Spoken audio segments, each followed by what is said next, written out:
Fala galera do canal, aqui quem fala, então gente, no vídeo de hoje eu vou estar querendo falar sobre o compressor no caso, né, dentro do Ableton, né, aqui na nossa minissérie aqui no canal.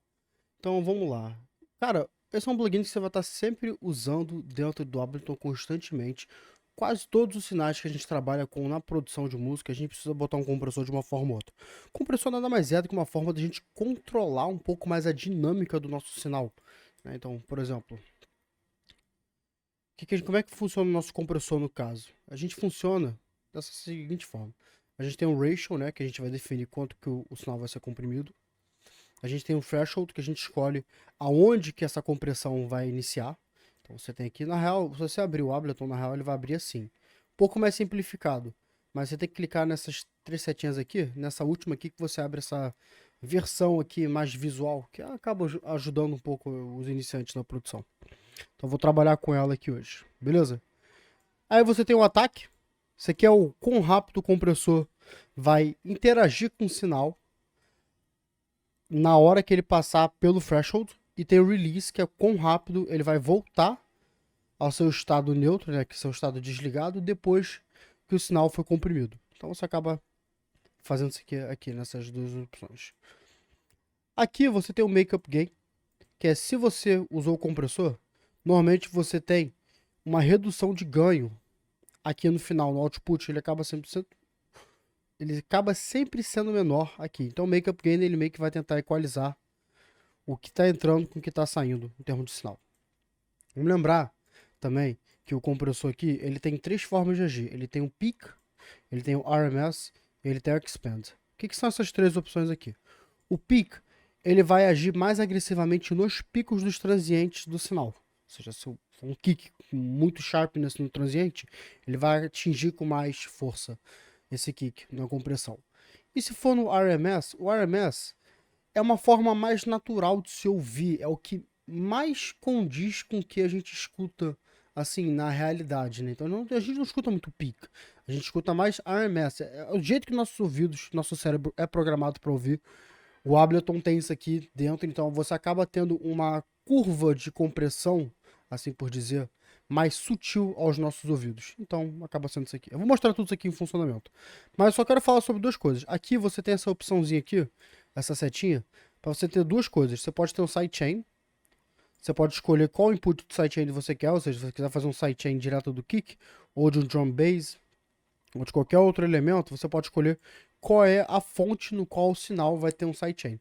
E você consegue escolher o mix. Quanto que esse sidechain, né, quanto que esse sinal que está entrando para o sidechain no compressor está afetando o sinal de saída aqui no final. Você tem um ganho também do sidechain. Então aqui no caso eu vou deixar desligado. E você tem o equalizador. Aí você vai, pô, Anton, por que a galera bota um equalizador no compressor? Cara, acontece que com um compressor, todos os compressores hoje em dia são modelados em cima de compressores analógicos, de uma certa forma. E a forma que o analógico funciona na sua base de circuito é que ele tem uma sensibilidade maior a frequências mais baixas. Ou seja, se vamos dizer que eu vou estar equalizando um bass, e o bass a gente sabe que ele predominantemente tem mais energia, né, mais força, entre 20 Hz, né, e 120, 140. Então você tem essa região com mais potência para o seu bass, e é a região que você quer comprimir. Só que o ser humano, ele tende a ouvir, ele tende a perceber, não ouvir, mas ele tem tipo a audio perception dele um pouquinho mais diferente do que um compressor. Onde o compressor é muito mais sensível a frequências mais baixas, o ser humano é muito mais sensíveis às frequências mid-range to high. Ou seja, eu tô falando na casa de 3.000 para cima, até 22, que é o nosso limite de audição. Então, você precisa entrar com um pouquinho de equalização antes do compressor, dependendo do sinal que você vai estar trabalhando. Então, isso aqui é mais uma dica de mixagem e masterização. Porém, por exemplo, no FL Studio, você não consegue fazer uma pré-equalização dentro do compressor sem usar um equalizador externo. Aqui o Ableton, ele permite você fazer isso sem ficar adicionando. Se eu fosse para fazer isso aqui sem usar o EQ, eu literalmente só faria isso aqui. Eu ia vir aqui no meu EQ Filter e eu pegaria um EQ8. Eu empurraria aqui antes do meu compressor.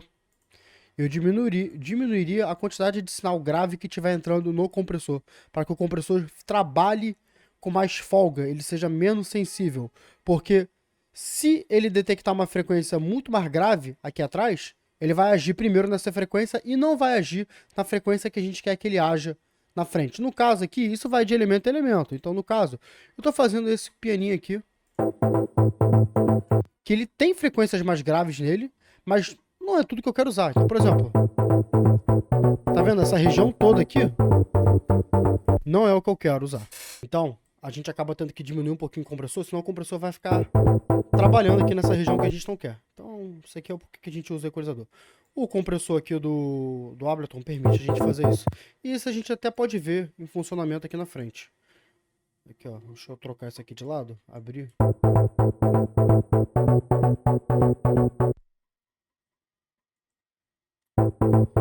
Você vê como é que tem mais coisa aqui atrás? Quando eu ligo o equalizador, ele diminui um pouquinho. Então a ideia é que a gente faça uma pré-equalização no sinal que está entrando no compressor, não na música em si. Então isso aqui é um item bem importante que muita gente tende a esquecer. Então vamos lá. Vamos configurar ele aqui. Ele agir aqui. Vamos segurar esse pico inicial aqui que está muito forte. Desligar o equalizador. Ligar. Vocês veem que, por exemplo, se eu deixar ele aqui no frequency de 15.000, você praticamente vê que o sinal não está sendo afetado. É só abaixar. Escuta essa diferença muito sutil.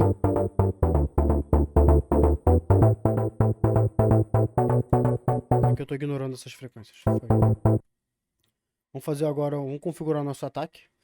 A ideia para configurar um ataque quando você não tiver muito uma base para onde começar é sempre liga o ataque no máximo e venha diminuindo ele.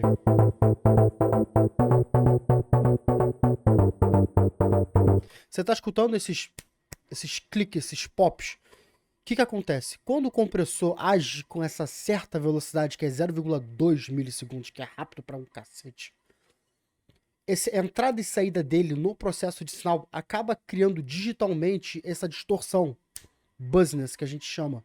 Então a gente quer evitar isso não fazendo uma compressão extremamente muito rápida. Então a gente quer que entre um pouco dos transientes para o compressor para ele poder agir e depois desse primeiro pico ele abaixa um pouquinho no final. Porque senão a gente fica com esses estalos assim que acaba não soando muito bem na música. Então a gente tem que... Isso aqui é meio que uma arte, né? Isso aqui é meio que uma química que a gente tem que fazer. Aqui 0,24 a gente escuta bastante. Um pouquinho mais pra frente. Beleza, e o release eu não costumo mexer muito não, mas dependendo do tamanho do sinal. No caso, como é meio que esse plucky sound, o release pode ser rápido, porque eu preciso que ele entre logo em seguida. Mas se fosse um som mais melódico, algo maior, um bass de uma nota só, um drone, um string, ou um pad, ou um sub-bass, talvez eu teria um release um pouco maior para ele acompanhar um pouco o sinal antes da entrada da segunda nota. Nesse caso não, nesse caso eu costumo deixar meio baixo mesmo. É mesmo uma questão de relação.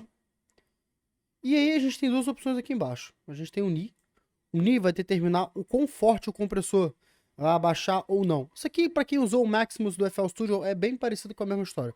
O Ni é a taxa de compressão, ou seja, tipo, é quão rápido o compressor vai agir acima do ratio, vamos assim dizer. E o Look Ahead, eu não recomendo usar, mas alguns sinais. O Look Ahead é uma coisa digital, tá? Vamos começar por aí. É uma coisa no ramo digital, só existe em produção de música feita no computador, porque é um processo computacional que se cria, onde você toca a música, para você escutar uma coisa, o computador vai tocar a mesma música, só que 10 segundos adiantado, ou 10 milissegundos adiantado, e o compressor vai olhar esse sinal dessa música que a gente não escuta, para prever o que vai entrar no compressor, para ele poder agir mais rapidamente no sinal futuro. Cara, isso cria uma quantidade extra de processamento absurdo. Então, se a gente quer alguma coisa mais, assim, vida real, mais compressor de gaveta que tá provavelmente no seu estúdio, coloca assim, com 0, para não ter muito BO. Tá bom? Então, é isso pro compressor aqui. E deixa eu só mostrar o sidechain aqui, com o kick. Vamos ligar o kick. Deixa eu soltar o kick aqui, cadê ele?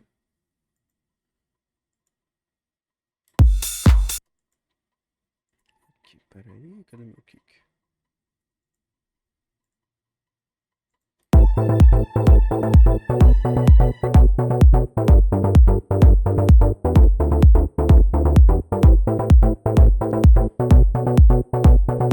Você vê como é que a curva já reage ao nosso kick.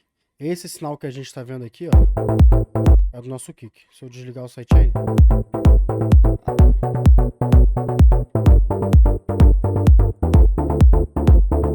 agora vamos dar uma forçada. Você escuta esse sinal de ducking? Ducking é o kick entrando com muita força. Então essa aqui é só uma questão da gente diminuir, no caso, o gain aqui, o threshold no caso.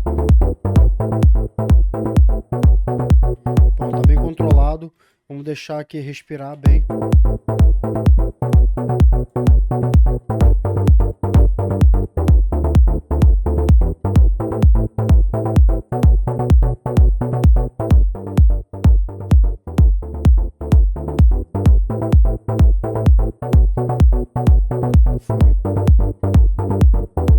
E o Expand é a última opção que não entrei. Vamos fazer o seguinte. O Expand é o seguinte. Ele basicamente pega o ratio e diminui para um valor abaixo de 1. Quando você tem um ratio que é abaixo de 1, o que isso quer dizer? Que o sinal não está sendo comprimido, mas sim expandido. Já vem o Expand. Para quem lembra do plugin da XFL OTT, é a mesma coisa, é um Expander. Ele pega um sinal, expande para cima usando as mesmas configurações de um compressor. Acaba criando um pouco mais de dinâmica. O Ableton também tem um plugin para isso, que eu vou entrar no futuro, que é o Multiband Dynamics. É a mesma coisa, é um expander de sinal, só que em frequências específicas. O compressor aqui, no caso, consegue fazer para todas as frequências que estiverem entrando nele. Tá? Não recomendo usar o Expand aqui. Fica só no RMS. Peak é muito mais pra música não. Tipo, alguém tá gravando uma guitarra, uma bateria de verdade. Trabalha mais com o RMS. Já é, gente? Então é isso. Eu espero que vocês tenham gostado desse vídeo. Deixa o like aí, se inscreve no canal. Gente, valeu e até a próxima. E, cara, comentem aí o que vocês querem ver pros próximos vídeos aqui no canal. Porque, cara, tem muito conteúdo do Ableton ainda pra falar. E acho que eu não cheguei nem 1% ainda do que essa DAW faz. É isso, gente. Valeu e até a próxima.